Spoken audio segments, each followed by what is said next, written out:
Podchip Pregações. Queridos, a paz de Cristo a todos. Abra, por favor, a sua Bíblia no primeiro livro de Samuel, capítulo 30. Rapaz, quem que deixou minha voz bonita desse jeito aí? O Tiago, foi? Vou dar uma oferta para você depois, Tiago. Primeiro livro de Samuel, capítulo 30. Encontre aí esse texto, que é um texto bem conhecido, e eu quero compartilhar aqui uma rápida palavra de Deus com você. Primeiro livro de Samuel, capítulo 30. Nós vamos ler os primeiros versos desse capítulo. Quem já encontrou o texto, diga amém. Nós vamos ler a partir do verso 1. Deixa eu dar um aviso para você aqui, bem rápido. Ontem não, nesse final de semana, né, nós celebramos a data que talvez é a data mais importante do calendário cristão, ao lado do Natal, né? Que é a celebração da Páscoa. Na sexta-feira nós celebramos a morte de Jesus por nós, e o domingo nós celebramos a ressurreição de Jesus. Aliás, o Evangelho é uma boa notícia, porque Jesus, ele ressuscitou. E muitas pessoas, né, servem a Deus há tanto tempo e nunca entenderam por que a cruz era necessária, por que foi necessário Jesus morrer na cruz por elas.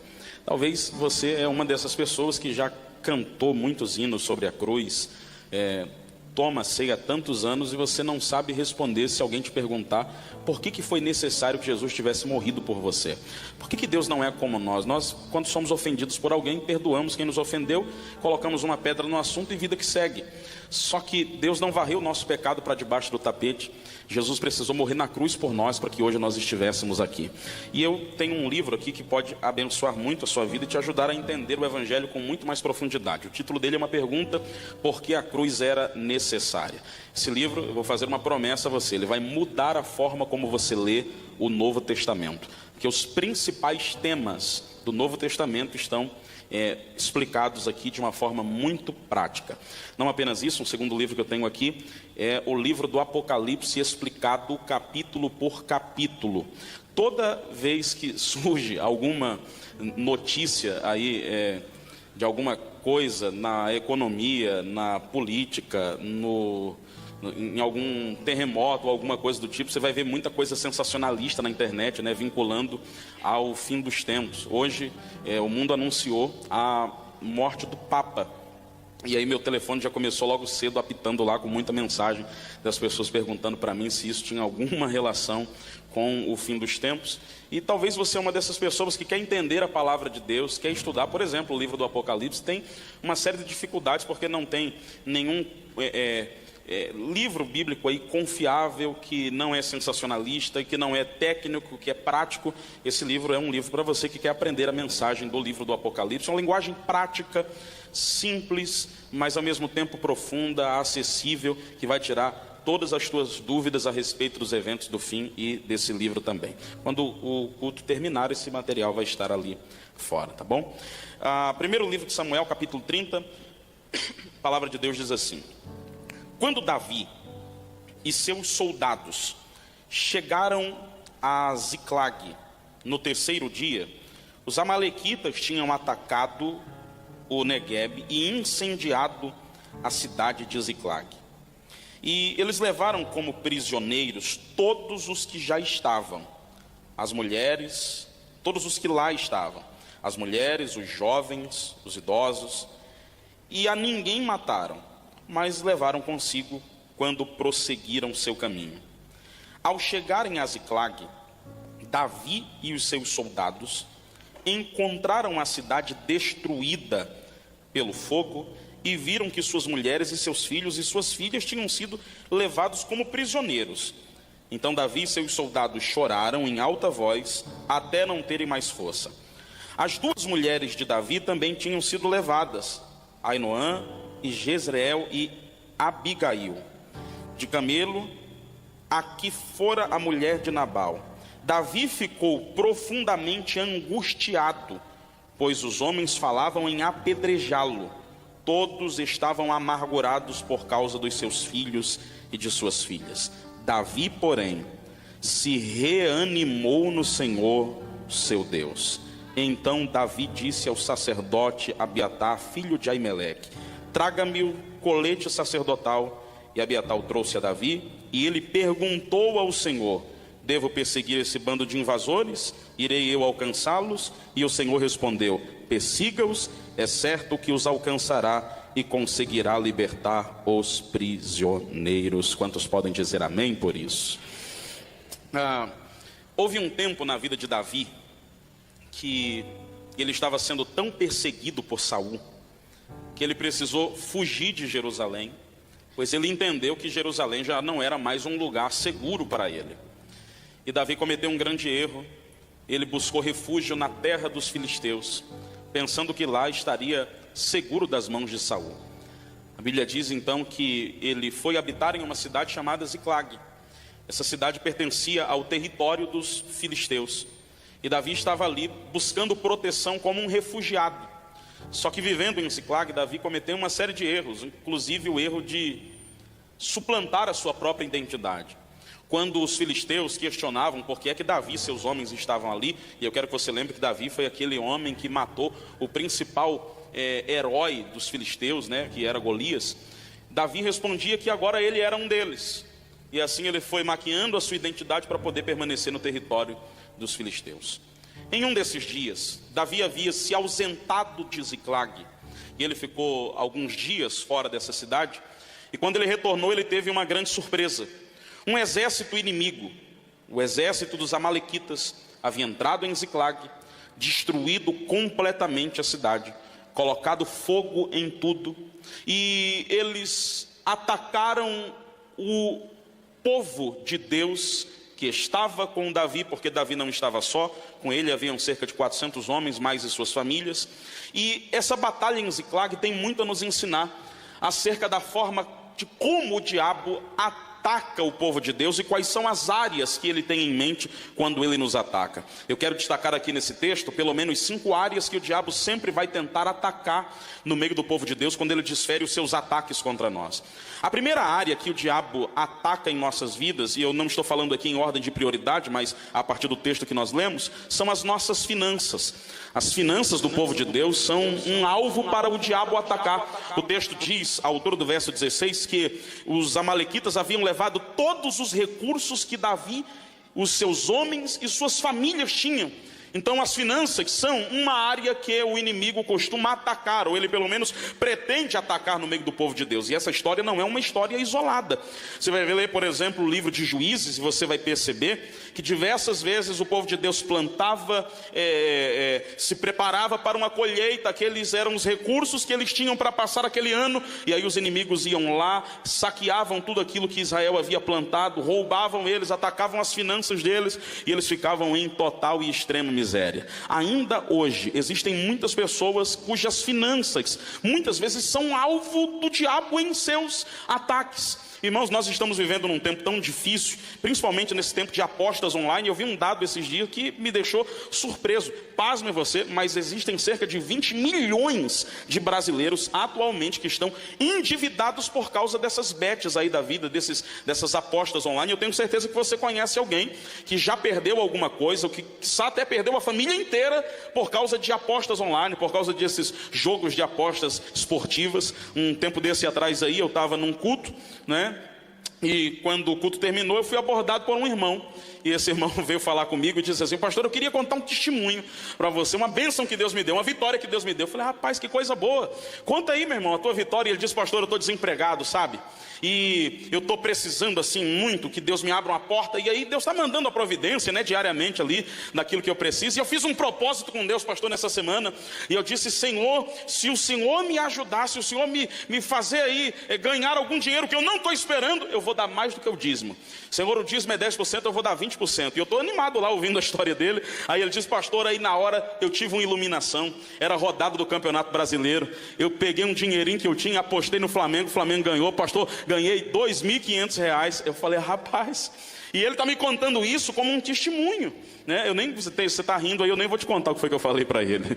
Agora, imagine você que às vezes até mesmo no nosso meio existem pessoas que perdem tudo, porque começam a depositar a sua confiança em apostas, começam a jogar nesses tipos de coisas que existem por aí, e daqui a pouco estão viciadas, perdem os recursos, perdem a casa, perde o patrimônio, perde o casamento, perde a família. As nossas finanças, as finanças de muitas pessoas estão sob ataque. E eu estava lendo esse texto hoje, observando isso, e eu me lembrei de um dos momentos no Êxodo, em que Deus chega para Moisés e diz assim: Moisés, vai lá, fala para Faraó, que eu quero que ele deixe o meu povo ir para me adorar no deserto. Aí Faraó está lá pronto para receber Moisés. Moisés chega para ele e diz: Faraó, eu vim aqui em nome do Deus do nosso povo, e ele mandou dizer para você que você deixe o nosso povo ir para servi-lo no deserto. Aí Faraó fez uma proposta a Moisés: vamos fazer o seguinte, eu permito que vocês sirvam a Deus, mas sirvam a ele aqui no Egito. Olha a estratégia do diabo. Vocês podem servi-lo, mas sirvam ainda aqui no Egito. Tem muita gente que ainda hoje faz exatamente isso. Não quer fazer uma aliança com Deus, sair do mundo, deixar o Egito, sair do lugar de escravidão onde ele está, e ele pensa que é possível servir a Deus no Egito. Aí a pessoa nunca toma uma decisão de fazer, de entregar a vida para Jesus, de fazer uma aliança com Deus, mas periodicamente ela vem num culto da vitória, às vezes vem num culto de domingo, chora, se emociona, ouve a palavra, canta alguns hinos, mas nunca faz uma aliança com Deus, volta para casa da mesma forma que chegou, porque tudo que ela fez foi no máximo se emocionar, e aí ela continua escrava, porque na mente dela é possível servir a Deus, mas ainda assim permanecer no Egito.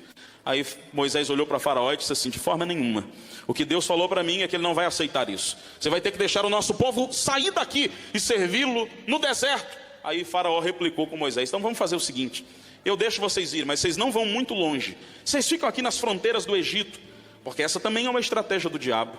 O diabo às vezes quer que você fique ali, servindo a Deus na fronteira com o mundo, porque na hora que te dá saudade de voltar, você vai lá, atravessa a fronteira e volta. Talvez tem gente que está me ouvindo hoje aqui, que já foi liberto do Egito, foi chamado por Deus para viver como peregrino nessa terra, mas vira e mexe, olha para trás, olha para o lugar de onde saiu e tem saudade de voltar. Quando Moisés ouviu aquilo, ele disse: de forma nenhuma, a palavra que Deus me mandou te dizer é que nós vamos sair daqui e vamos servir a Deus lá no deserto. Aí Faraó fez uma nova proposta: então vamos fazer o seguinte, vocês podem ir, mas os filhos e as mulheres de vocês ficam aqui. Os homens vão, mas as famílias permanecem. Mais uma vez Deus não autorizou. Deus disse: não, nenhuma dos teus filhos, nenhuma das tuas mulheres, a tua família inteira vai ter que sair do Egito junto com você. Alguém aqui recebe essa palavra? Você não vai sair do Egito sozinho, a tua família vai sair com você. Aí Moisés não aceitou a quarta e última proposta de Faraó para Moisés: então vamos fazer um acordo, vocês vão, seus filhos vão, suas mulheres vão, mas os seus animais, os seus recursos, aquilo que vocês têm, permanece aqui. Deus fala com Moisés e diz assim: manda dizer para ele que tudo que vocês têm foi eu que dei a vocês, portanto me pertence, e vocês vão usar todos os recursos que vocês têm para me servir aonde eu levá-los. Moisés volta para Faraó e diz: assim diz o Senhor, nenhuma das nossas unhas vai ficar no Egito, porque tudo que nós temos é de Deus, e nós vamos colocar para servir a Deus aonde Ele nos levar. Eu quero repetir essa palavra, liberando uma sentença profética sobre você: tudo que você tem foi Deus que te deu. Nenhuma das tuas unhas vai ficar no Egito, mas assim como Deus te libertou e libertou tudo aquilo que você tem, tudo que você tem será usado por Deus no serviço da sua obra, e o diabo não vai tirar absolutamente nada daquilo que Deus deu a você. As finanças foram o primeiro alvo que o inimigo atacou do povo de Deus em Ziclag. Sabe qual foi o segundo alvo do inimigo? Os casamentos dos soldados de Davi, do próprio Davi.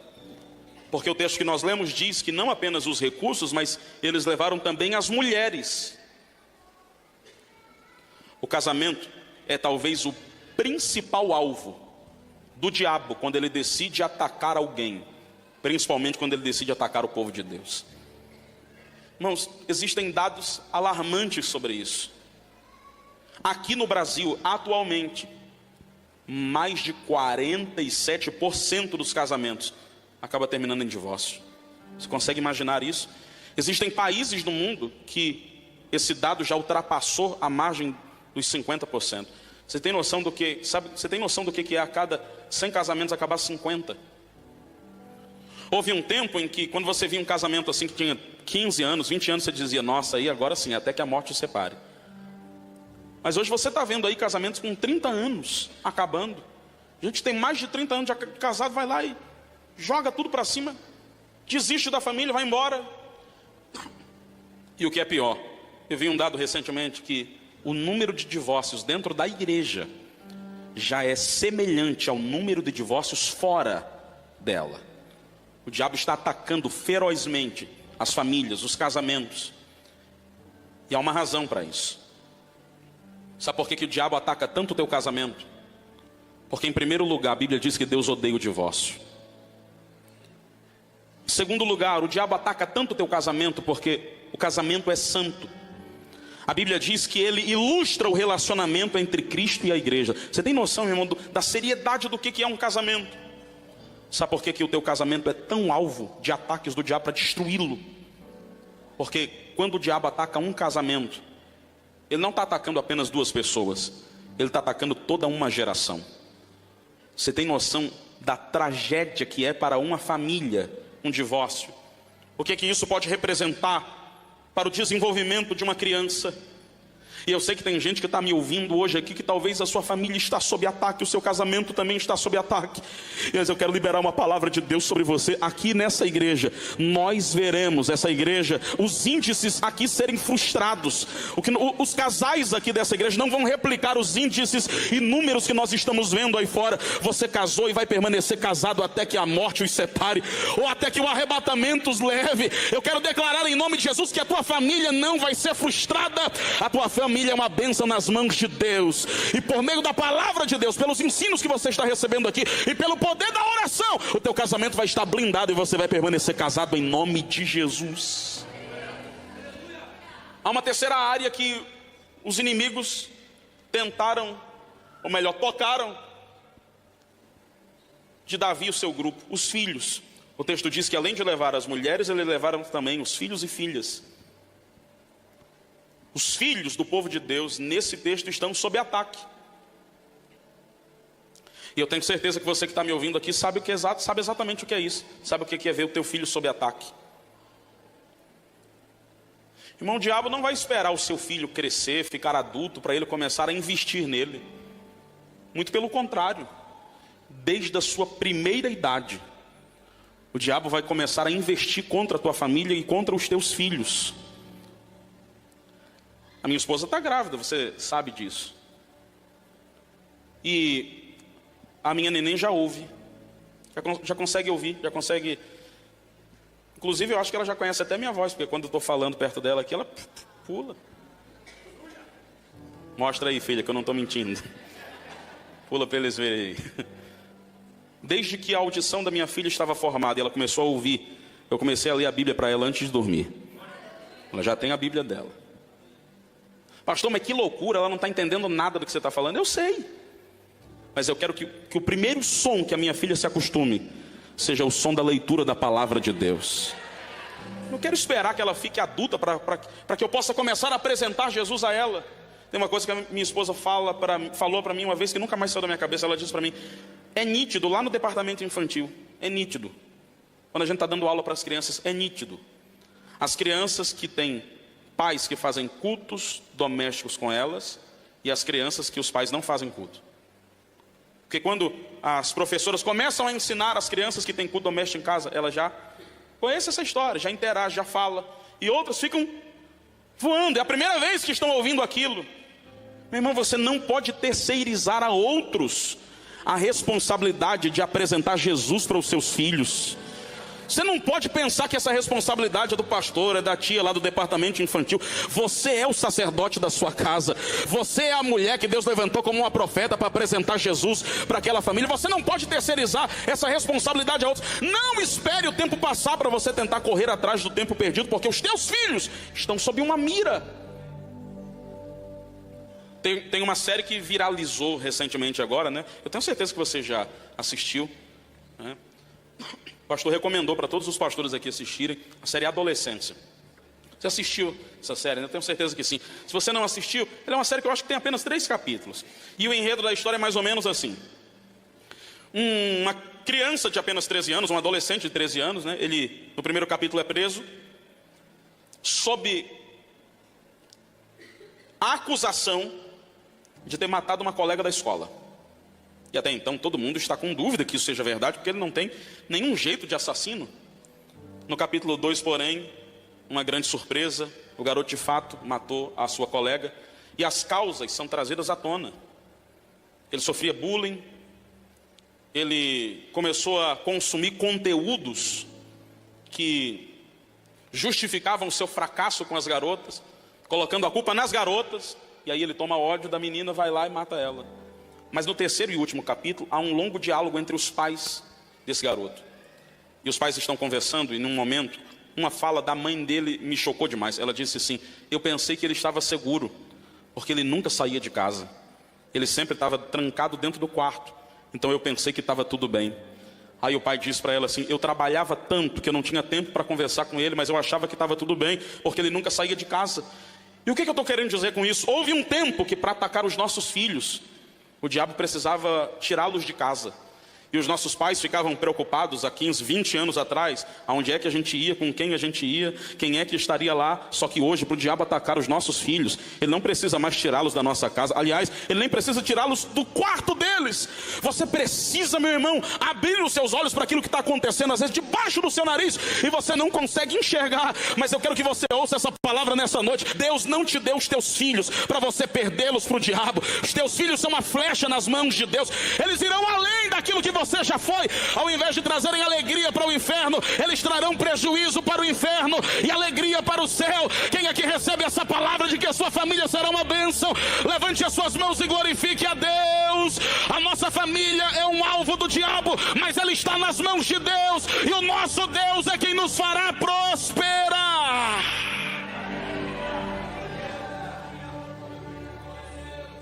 Há uma quarta área que os inimigos atacaram Davi e o seu grupo: suas emoções. A Bíblia diz que os homens de Davi, quando voltaram a Ziclag, que viram aquela tragédia, ficaram amargurados, e o próprio Davi ficou angustiado, e os homens estavam tão amargurados que queriam matar Davi. 2 áreas que eu quero destacar aqui, que é um alvo do diabo quando ele decide atacar o povo de Deus. Primeiro, suas emoções. Porque quando você se mostra frouxo no dia da angústia, a tua força é pequena. Irmão, viver choramingando, cabisbaixo, com discurso de derrotado, não é coisa de crente, não combina com você. Você pode até ter momentos difíceis, mas você não pode se entregar ao desânimo. Porque quando você se entrega ao desânimo, você começa a questionar a bondade de Deus. Os homens ficaram amargurados, angustiados, e começaram a brigar entre si. Eles não discerniram quem era o seu real inimigo. E eles começaram a atribuir a culpa daquilo que estava acontecendo a Davi, e queriam apedrejá-lo. Deus nunca estará no meio de uma divisão. Toda vez que você vê pessoas, principalmente às vezes no nosso meio, colocando irmão contra irmão, colocando uns contra os outros, você pode ter certeza que ali tem o dedo do diabo. Porque o diabo é o maior interessado que haja divisão no nosso meio, que haja briga entre irmãos, que amizades acabem. Porque o maior plano do diabo é isolar você, é fazer com que você pense que ninguém aqui dentro gosta de você, que ninguém aqui quer andar com você, que ninguém aqui quer se relacionar com você, para você ficar isolado. Porque eu já disse antes aqui, vou repetir mais uma vez: o único lugar em que uma ovelha está segura é no meio do rebanho, debaixo da visão do seu pastor. quanto mais distante você está, mais presa fácil você se torna. E é por isso que às vezes no dia que você está angustiado e amargurado, você escuta, você nem percebe, mas o diabo fala para você: não vai para a igreja não frequenta aquela reunião, não atende ninguém, sai desse grupo, para de se relacionar com as pessoas. Ele quer isolar você. Mas eu vim aqui te lembrar o que a Bíblia diz: em todo tempo ama um amigo, e na hora da angústia nasce um irmão. Ô meu irmão, o diabo não vai tirar você do rebanho, não vai acabar com as suas amizades aqui dentro. Pelo contrário, Deus vai mostrar para você que irmão é para te ajudar a caminhar mais uma milha no dia da angústia. Agora imagine você, Davi e o seu grupo está sob ataque, e o inimigo atacou as finanças deles, o casamento deles, os filhos deles, as emoções deles, os relacionamentos deles. Eles estão sob ataque. E como nós estamos falando de batalha aqui, eu quero que você entenda duas verdades sobre o diabo. Porque muitas vezes eu vejo no meio do povo de Deus dois erros grotescos em relação ao diabo. Primeiro, aqueles que querem subestimar o diabo. Tem gente que quer subestimar o inimigo. Pastor, o que é subestimar? É ignorá-lo, é tratá-lo como se ele não existisse. E sabe por que você não pode subestimar o diabo? Porque em primeiro lugar a Bíblia demonstra que o diabo é feroz. A Bíblia compara ele a um leão que anda buscando alguém a quem possa tragar. O diabo é feroz, você não pode ignorar as ações dele não. Segundo lugar, o diabo é enganador. A Bíblia diz que ele se transfigura até em anjo de luz para enganar alguém. Você não pode ignorar o diabo, porque em terceiro lugar, o diabo é estrategista. Tem gente que pensa que o diabo age no impulso. Sabe o que a Bíblia diz? Que o diabo tem ciladas, ele tem planos. Ele arma cilada. O diabo é estrategista. Ninguém é mais paciente que o diabo. Ele sabe esperar a hora certa.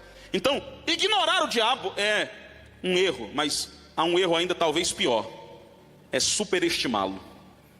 Tem crente que subestima o diabo, mas existem outros que superestimam. Pastor, o que é isso? É colocar o diabo num lugar que ele não está. Tem crente que bota o diabo em pé de igualdade com Deus. Ele acha que batalha espiritual é Deus de um lado puxando a corda, o diabo do outro lado puxando a corda. Eles estão ali pau a pau um com o outro.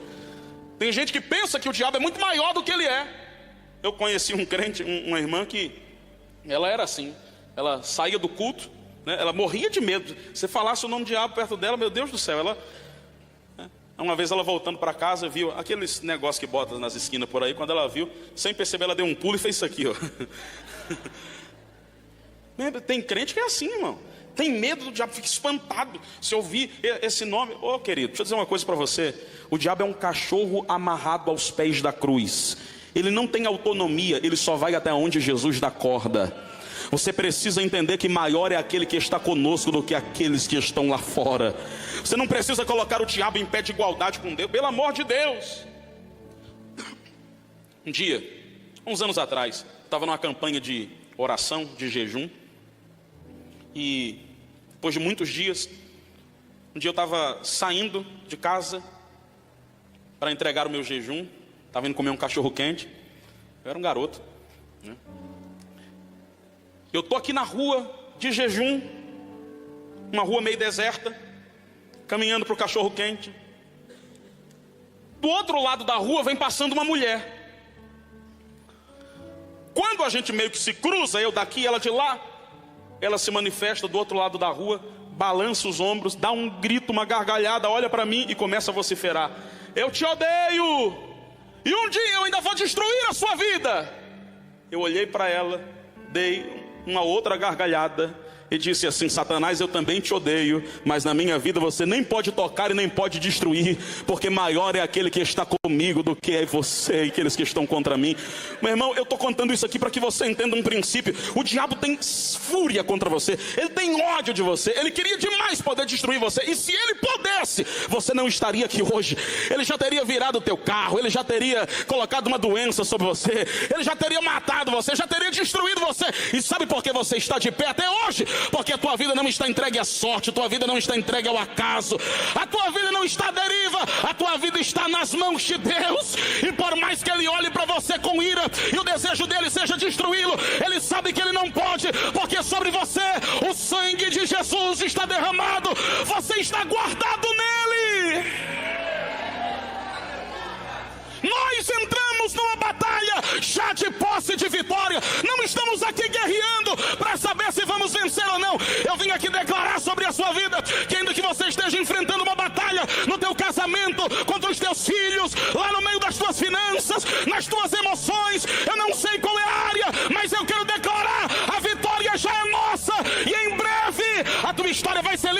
voltar e nós vamos celebrar aquele que nos garante a vitória antes mesmo de nós pisarmos no campo de batalha. Quando Davi voltou